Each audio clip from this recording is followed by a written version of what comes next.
நம் இந்தியாவில் விசித்திரமான கோவில்கள் நிறைய உள்ளன. மலைகள், குன்றுகள், காடுகளில் உள்ள கோவில்களை நாம் பார்த்திருப்போம்.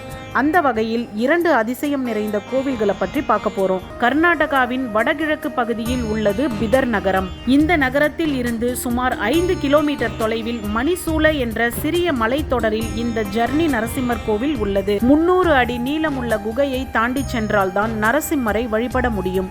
இது வெறும் குகை மட்டுமல்ல, எப்போதும் நீரால் சூழ்ந்திருக்கும் குகை. குகைக்குள் சென்றால் மார்பளவு வரை தண்ணீர் இருக்கும். தண்ணீரில் நடந்தபடியே சென்றால்தான் கோவிலுக்குள் செல்ல முடியும். குகையில் இறுதியில் நரசிம்மரும் சிவலிங்கமும் பக்தர்களுக்கு காட்சி தருகிறார்கள்.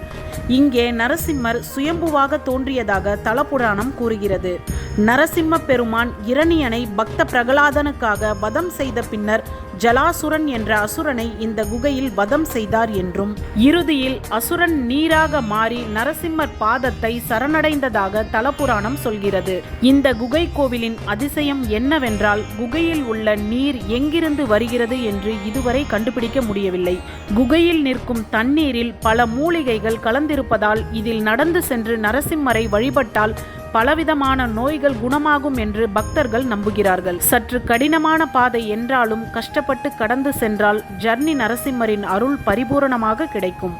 அடுத்து நாம பார்க்க போற கோவில் பிரசாதம் வைக்கவில்லை என்றால் மெலிந்து காணப்படும் கிருஷ்ணர் சிலை உள்ள அதிசய கோவில் பற்றிதாங்க. இந்த கோவில் கேரளாவில் திருவாரப்பூரில் அமைந்துள்ள கிருஷ்ணர் கோவில். கம்சனை கொன்ற பிறகு கிருஷ்ணர் சிலையாக மாறியதாகவும் அதனால் அவர் மிகவும் பசியுடன் இருந்ததாகவும் கூறப்படுகிறது. இந்த நம்பிக்கையின் காரணமாக அந்த சிலைக்கு எப்போதும் பிரசாதம் படைக்கப்பட்டது. பகவான் கிருஷ்ணர் பசியை பொறுத்து கொள்ள மாட்டார் என்றும் அதனால் ஒரு நாளைக்கு 10 முறை இறைவனுக்கு பிரசாதம் படைக்கப்படுகிறது.